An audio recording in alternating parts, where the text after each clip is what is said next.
coalition politique est le terrain pour le premier jour de campagne électorale.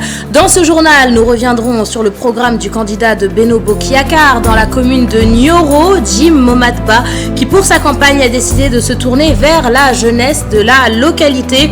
À Dakar, nous reviendrons sur le meeting d'ouverture du maire sortant Soham El Wardini, ainsi que sur celui du candidat de Yewwi Askan Wi, Barthélémy Diaz. Le candidat de l'opposition a sillonné plusieurs quartiers de la capitale pendant que dans le sud du pays, la coalition était réunie à Ziguinchor autour du candidat Ousmane Sonko. C'est parti donc pour 2 semaines intenses de campagne sur l'étendue du territoire sénégalais, 2 semaines durant lesquelles les étudiants républicains invitent les populations à soutenir leurs candidats dans le calme, sans violence ni débordement. Les étudiants du parti au pouvoir se sont réunis ce dimanche à la permanence du parti, une rencontre à laquelle a participé le candidat à la mairie de Dakar, Abdoulaye Diouf Sarr. Élection locale oblige. Dans ce journal, nous parlerons donc politique, mais également éducation, avec cette vieille doléance des populations de Thiaroye-sur-Mer. Alors que les élèves de la localité devaient traverser la route nationale pour étudier, la ville de Pikine a financé un collège d'enseignement moyen à hauteur de 500 millions de francs CFA. Un ouf de soulagement pour les parents d'élèves que vous entendrez dans ce journal. Démarrage de la Coupe d'Afrique des Nations 2022 alors que le Sénégal doit faire son entrée demain lundi face au Zimbabwe. Le classement du coach Aliou Cissé a été bouleversé par des cas de contamination au Covid-19. En conférence de presse ce dimanche, Aliou Cissé a annoncé un effectif de 16 joueurs qui comprend 2 gardiens et 14 joueurs de champ. Une entrée en compétition qui s'annonce donc difficile pour la tanière. Nous y reviendrons en fin d'édition. Voilà pour les titres. Restez avec nous. Le développement, c'est dans une poignée de secondes.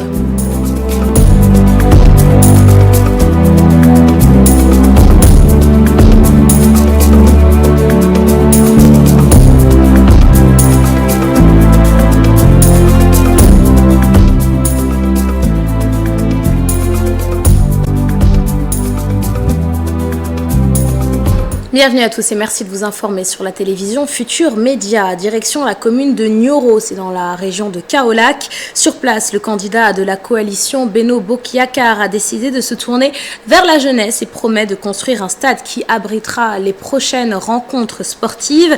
Parmi les autres points de son programme, l'assainissement, l'emploi et l'octroi de financement pour les femmes. Écoutons le candidat Jim Momatba, il est au micro de Pape Faraning. Quand même, disons, une rencontre populaire, une rencontre de la population avec sa jeunesse. Je le dis déjà, et vous me posez toujours, nous avons un grand projet pour la jeunesse, et notamment ce stade, nous avons un projet de rénovation, de reconstruction de ce stade pour la jeunesse, et nous comptons dérouler ça très rapidement, une fois que nous serons élus. Mais nous sommes totalement optimistes. Le Benno Bokk Yakaar qui l'emporte largement ici, c'est sûr. Ça, il n'y a pas de doute. Et nous avons quasiment la coalition avec les plus grands partis. Et aujourd'hui, à Nioro, je pense que les choses sont claires. Nous allons aux élections pour, disons, proposer à la population une continuité dans la construction de ce que le président de la République a fait. Nioro, vous savez, il y a quelques années, plus de 6 ans en avant, on n'avait pas tout ce qu'on a eu. Nous allons continuer avec le président de la République à faire de Nioro une ville bien construite, une ville assainie, une ville moderne. Et nous avons aussi notre touche à apporter au niveau de la mairie. C'est comme ça que nous allons proposer la construction d'usines, également d'unités modernes, que ce soit dans la santé, que ce soit dans le sport, que ce soit également dans les habitations. Et je suis sûr et persuadé que la jeunesse est bien choisir la continuité avec le président de la République et également, bien sûr, nous donner aussi la possibilité de réaliser tout ce que nous avons toujours voulu. Pour la mairie de Dakar, Soham El Wardini était à Sacré-Cœur où elle a tenu un meeting d'ouverture durant lequel elle a répondu à ceux qui lui reprochent son rapprochement avec le régime en place. Optimiste et déterminée à être réélue à la tête de la capitale, elle s'est exprimée au micro de la rédaction. Je vous propose de l'écouter. Je suis sûre qu'après avoir fait cette tournée et au bout de 15 jours, les populations de Mermoz et de la ville de Dakar voteront pour Union citoyenne Buntubi. les bulletins est bleu, le vote ce sera 2 votes, 2 urnes. Vous allez voter et pour la commune de Mermoz Sacré-Cœur et pour la ville de Dakar. Vous dire que tout ce que nous aurons promis, nous allons faire des promesses réalisables, faisables. Ce n'est pas parce que nous voulons gagner que nous allons dire n'importe quoi, des choses possibles ou des choses qu'on ne peut pas faire. Nous sommes des membres de l'État, nous devons travailler avec l'État central, nous le ferons en toute objectivité, en parfaite intelligence. Nous allons défendre les intérêts de nos populations et ça, nous y travaillerons avec l'État.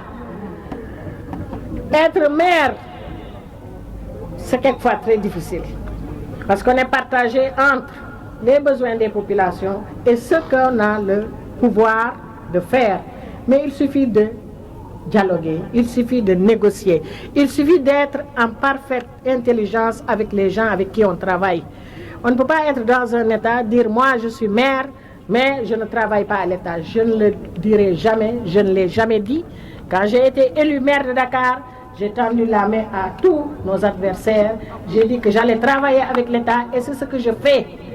Je suis libre et je dois travailler pour mon pays. Soham El Wardini, candidate à sa réélection, mais qui va devoir se démarquer face au duel qui oppose Abdoulaye Diouf Sarr au candidat de l'opposition Barthélémy Diaz. Pour son premier jour de campagne, le candidat de la coalition Yewwi Askan Wi a sillonné les quartiers des HLM de Grand Dakar et de Mermoz Sacré-Cœur. À 2 semaines du scrutin, Barthélémy Diaz se dit confiant. Retour sur le démarrage de sa campagne, c'est avec Cher Diop et Modou Diop. Une impressionnante foule a suivi son cortège. Pour le premier jour de campagne, le candidat de Yewwi Askan Wi à la mairie de Dakar, Barthélémy Diaz, a invité la population à voter pour lui, pour un changement. Dans un premier temps, on demande aux populations de Dakar d'aller retirer leur carte d'électeur pour les primo-votants et pour tous ceux qui n'ont pas encore eu leur carte, d'aller les retirer et de faire comprendre à la population de Dakar que ce vote dans toutes les 19 communes de Dakar, à l'exception de Gorée, c'est 2 urnes. Il y a l'urne de la commune et nous sollicitons des populations qu'elles votent pour le candidat choisi par Yewwi Askan Wi. Diaz fils affiche sa confiance et promet une victoire éclatante au soir du 23 janvier 2022. Je pense que tout le monde sait que nous ne sommes pas une coalition violente. Nous avons traversé les artères de certaines communes. Nous avons vu des coalitions concurrentes, dont Benno Bokk Yakaar. Nous leur avons montré courtoisie, respect. On n'a pas des adversaires.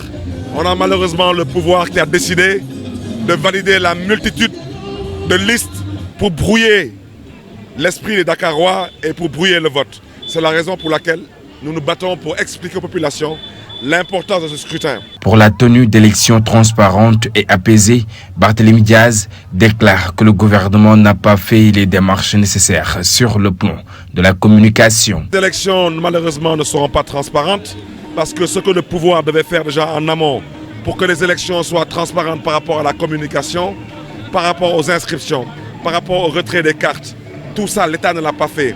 Et pourtant, c'est bien indiqué dans le code électoral. Donc c'est le lieu de dénoncer l'attitude des organisateurs de cette élection, en l'occurrence le ministère de l'Intérieur. Le candidat de Yewwi Askan Wi à la mairie de Dakar milite pour une campagne apaisée. Et nous restons avec la coalition de l'opposition, Yewwi Askan Wi, candidat à Grand Yoff. Madiop Diop s'est déplacé directement chez les électeurs et mise ainsi sur une stratégie de proximité.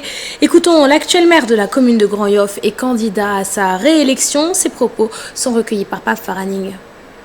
dama nekk un maire sortant donc un maire sortant pour man booy dem ci campagne da nga war a présenter ce bilan ba pare wax nit ñi di nga bëgg a defaat donc moo tax ma préféré def ay porte à porte dugg ci kër yi waxtaan ak nit ñi gisee suñu plaquette bi ñu defar nii plaquette bi lépp lu ñu def ci réalisation mi ngi ci. Vous savez, moi aussi un maire sortant j'ai un bilan à présenter au Grand Yoff avant d'abord de leur présenter d'abord mes perspectives.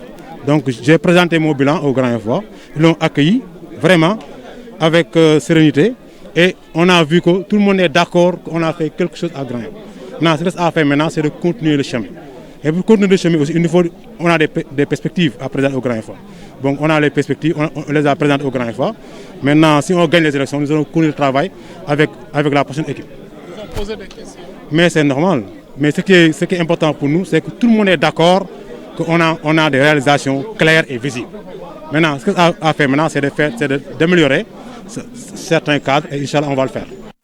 Et hier, samedi, c'est à Ziguinchor que la coalition Yewwi Askan Wi a démarré sa campagne électorale. Au programme pour la coalition de l'opposition, un grand meeting de lancement qui s'est tenu en présence de plusieurs leaders, dont Ousmane Sonko, le candidat à Ziguinchor, mais également Khalifa Sall, Déthié Fall ou encore Malick Gakou. Dans leurs différentes prises de parole, ils se sont exprimés sur ce qu'ils reprochent au chef de l'État. Les détails, c'est avec Boubacar Diassi et Lamine Mandion.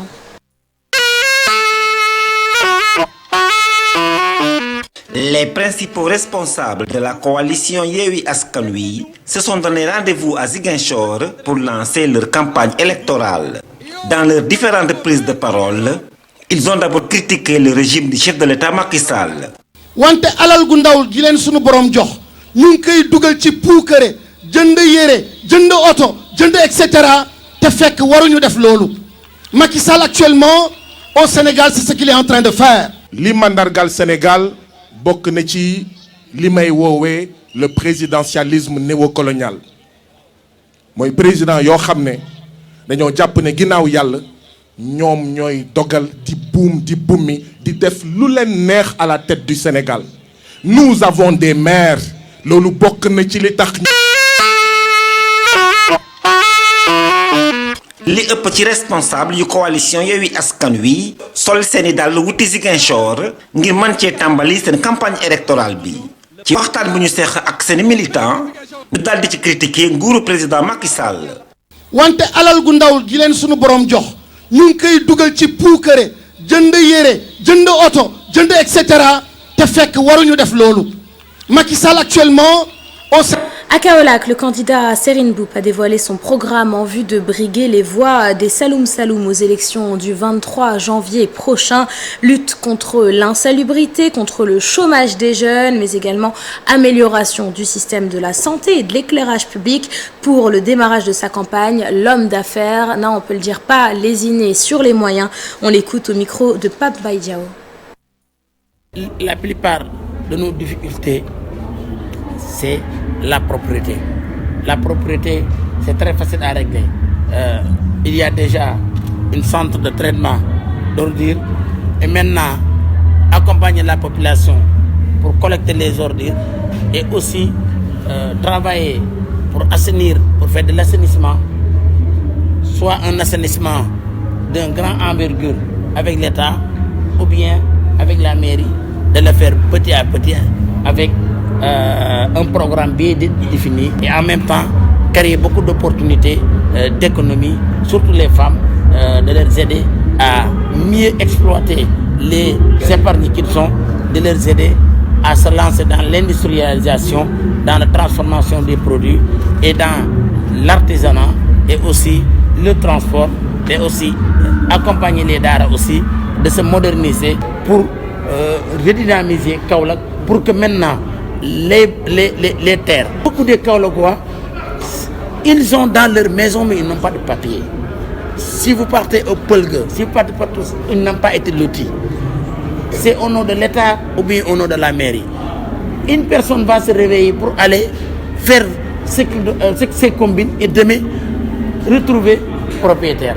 Et donc, personne ne peut faire grande chose parce que le droit de propriété est très bien protégé. L'importance pour nous, c'est de travailler pour que les Kaolackois reçoivent le papier. Ce dimanche, le maire sortant de la Médina, Bamba Fall, candidat à sa réélection, a tenu un meeting au cours duquel plusieurs incidents ont été signalés entre ses partisans et des soutiens de Sherba, candidat de Beno Bokyakar à la mairie de la Médina. Bamba Fall appelle au calme et dénonce les violences qui sont survenues ce dimanche. Je vous propose de l'écouter. Pour un candidat sortant qui a un bilan rassurant, qui a un programme prometteur, je pense que quand tu as un bilan convaincant, un programme prometteur, tu n'as pas besoin de violence pour gagner. Éviter la violence, nous sommes des parents et la Médina est notre terre. Donc, pour tout le monde, pour nous et pour les autres, zéro violence pour la Médina. À l'endroit de nos adversaires qui disaient hier qu'ils ont l'État avec eux, ils peuvent semer la terreur à la Médina. Je leur dirai non. Nous sommes des républicains et nous n'accepterons jamais que l'État soit vraiment un fans club ou un démembrement d'un parti politique. Il faut que le commissaire soit neutre. La semaine passée, un de nos militants a été blessé par un partisan de Cheikh Ba. Le certificat médical a été établi et livré au commissaire. Jusqu'à présent, ce bandit n'a pas été arrêté. Et pourquoi maintenant, une de nos militantes qui a des problèmes personnels avec une autre fille a été arrêtée sans pour autant finir l'enquête préliminaire? Donc je pense qu'ils sont en train de terroriser notre camp et nous ne l'accepterons jamais. Nous militons pour une Médina stable, une Médina émergente, une Médina qui mérite sa place au niveau national. L'éducation a été soutenue, les écoles ont été réfectionnées, la politique d'emploi aussi. Les 90% des agents ont été recrutés dans notre mandature. Parce que nous avions trouvé moins de 100 agents, nous sommes à plus de 503. Pour la formation, nous avions donné assez de bourses. Nous avions donné plus de 300 bourses par an. Concernant la santé aussi, depuis notre avènement à cette mairie, la prise en charge des malades a été assurée par la mairie et l'achat des ordonnances pour les malades qui n'ont pas les moyens. Grosso modo, la Médina, travailler pour la Médina devient pour nous un devoir et un sacerdoce. Et nous l'assumons pleinement. Médina et Médinoise, je vous invite à une Médina zéro violence. Je vous remercie. Et l'adversaire de Bamba Fall, Cheikh Ba, le candidat de la coalition Benno Bokk Yakaar, a également déploré les violences qui sont survenues ce dimanche. Des violences qui, selon lui, n'ont rien à voir avec ses militants. Il invite à l'apaisement pour une campagne apaisée. Et puis démarrage donc de la campagne électorale, 2 semaines durant lesquelles les meetings, les caravanes et les rassemblements politiques vont s'enchaîner. Pour les étudiants républicains du parti au pouvoir, il est primordial que cette campagne se déroule dans un climat de paix et de stabilité. Ce dimanche, ils se sont réunis à la permanence de l'APR en présence de leaders du parti, dont le candidat pour la mairie de Dakar, Abdoulaye Diouf Sarr. Le coordonnateur des étudiants républicains est au micro d'Al-Hassan Ba, je vous propose de l'écouter.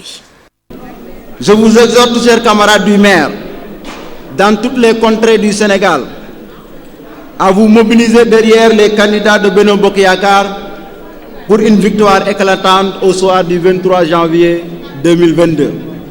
Déployez-vous, chers camarades, et portez nos programmes.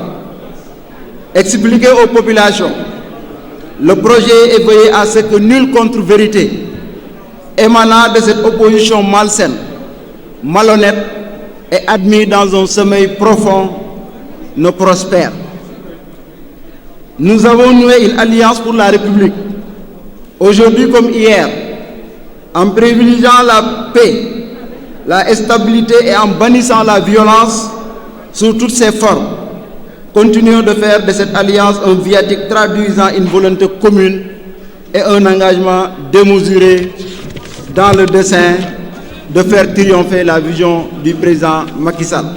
Une campagne électorale sans violence et sans débordement. C'est également le souhait des journalistes installés dans la région, dans le département de Mbour. Selon ces professionnels des médias, ils jouent un rôle primordial dans le déroulement de cette campagne électorale, raison pour laquelle ils se sont réunis afin de partager leur expertise. Pour plus de détails, je vous propose d'écouter le président des convergences des journalistes. Ses propos sont recueillis par Abdourahmane Diallo. Comme vous le savez tous, nous sommes en période d'élection locale. C'est une occasion pour nous journalistes de réfléchir sur ce thème, mais aussi pour éviter les différentes tensions.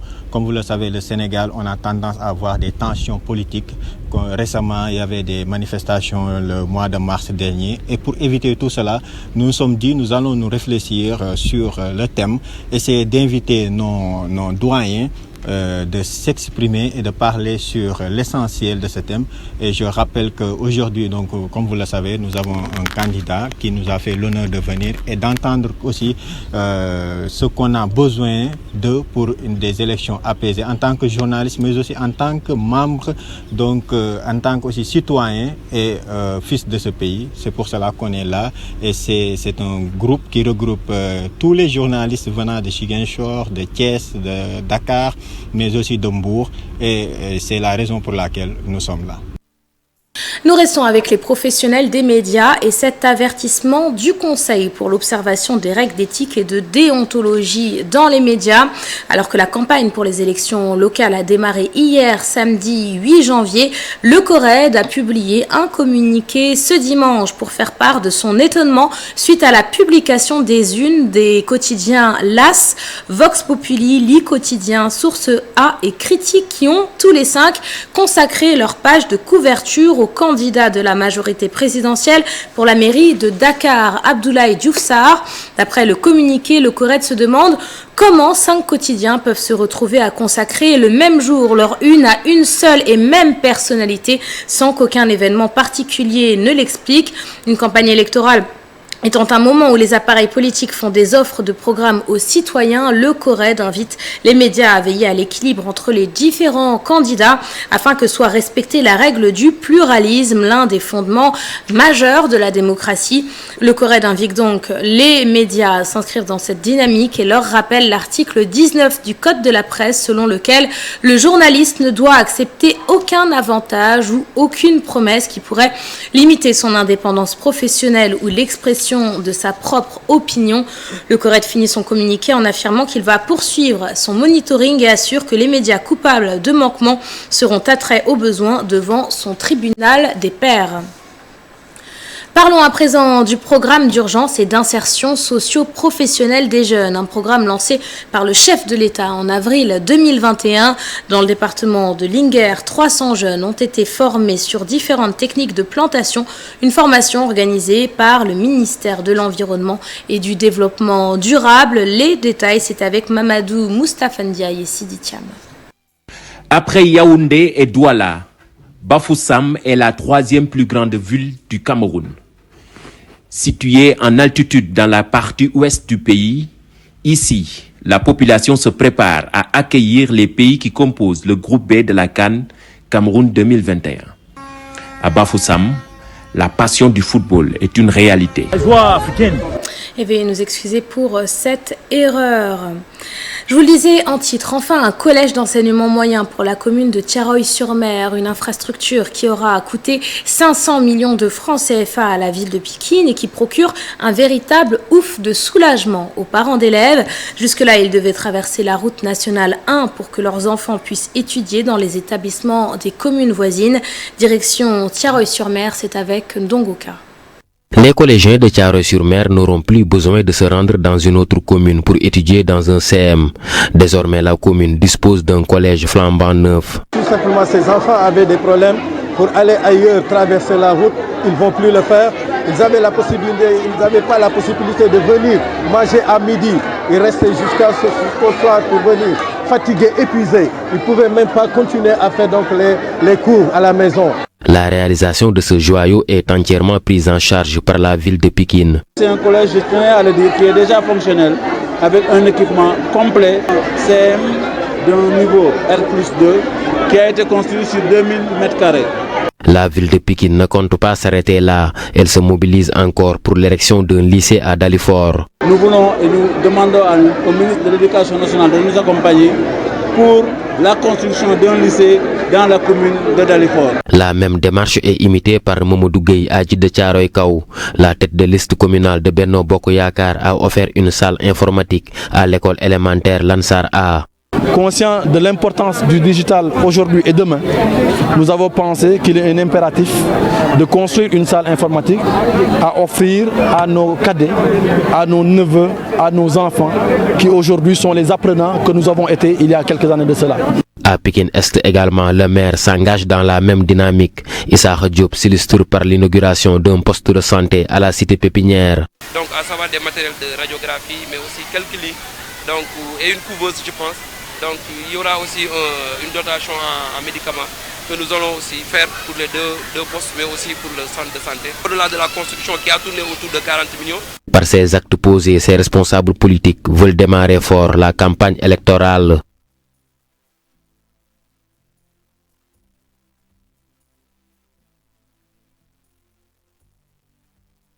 Sous-régional de la communauté Mandjak, une initiative de l'association Kabuka Kajual qui œuvre pour le développement culturel et linguistique des Mandjak.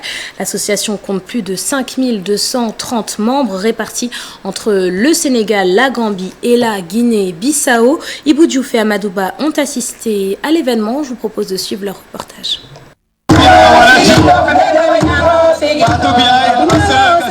Kabuka Kajual compte donner plus d'impact à cet événement culturel et mieux valoriser les us et coutumes de cette communauté. C'est notre culture. Notre devoir est d'œuvrer pour sa visibilité. C'est une manière d'aider la jeune génération à s'unir aussi.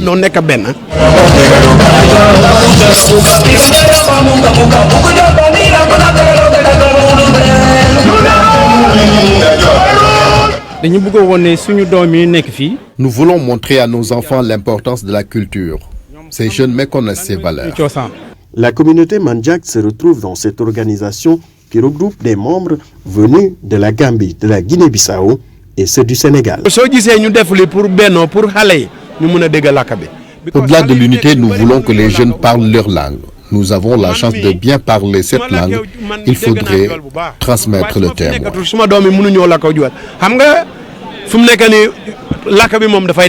On les a montré, quel que soit le niveau de vie, il faut d'abord s'enrichir. Et maintenant, s'ouvrir ou s'enrichir. Si on ne connaît pas sa culture, c'est un manque. C'est ce qui fait que aujourd'hui, on est beaucoup plus motivé à montrer aux jeunes et à d'autres grandes personnes même qui n'ont pas encore compris.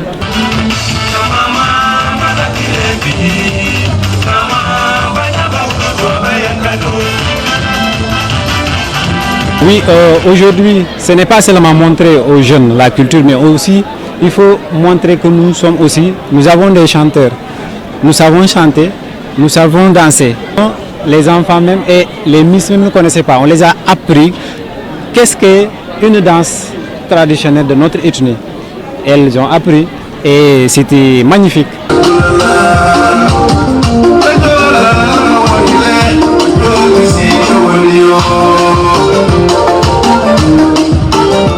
Le Kabuka Kajual, c'est plus de 5260 membres des communautés dans la sous-région et dans la diaspora. Rendez-vous est pris pour la 3e édition avec comme objectif plus d'ampleur et plus d'ambiance.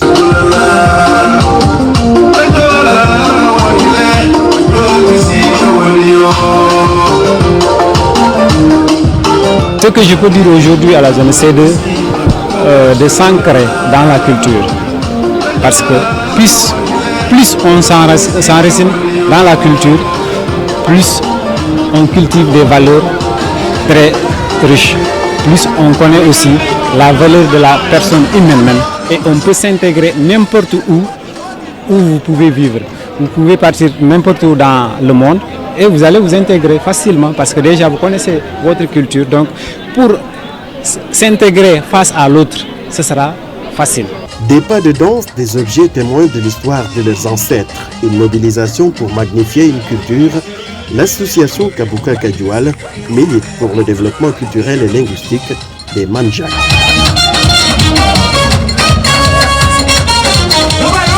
En sport, démarrage de la Coupe d'Afrique des Nations 2022 alors que le Sénégal doit faire son entrée demain lundi face au Zimbabwe. Le classement du coach Aliou Cissé a été bouleversé par des cas de contamination au Covid-19. En conférence de presse ce dimanche matin, Aliou Cissé a annoncé un effectif de 16 joueurs qui comprend 2 gardiens de but et 14 joueurs de champ. Une entrée en compétition qui s'annonce donc difficile pour la tanière. Retour sur la conférence de presse du sélectionneur Aliou Cissé, c'est avec Mamadou Ndiaye et Ahmed Niang. ce statut de favori en réalité le Sénégal waaw li ñuy wax statut favori Sénégal yàgg nañ ko nekk at bu nekk daanaka dañuy jàpp ne rek équipe Sénégal moo gën a xarañ loolu tamit dañ koy nangu rek waaye dañ fàttali rek ne li ñu indi fii mooy fexe ba yóbbu ndam li ñun xam nañ lu ñu war dinañ fexe ba soobu ci compétition bi ak dal ak farlu confiance bi am na fii am nañ tamit expérience ñun aussi ñun ñii di footballeur yi liggéey lañu bu baax a baax ci lépp lu ñuy may victoire yaakaar nañ ne gaynde yiñ fi indi ku ci nekk xam na taxawaay bi nga war a am.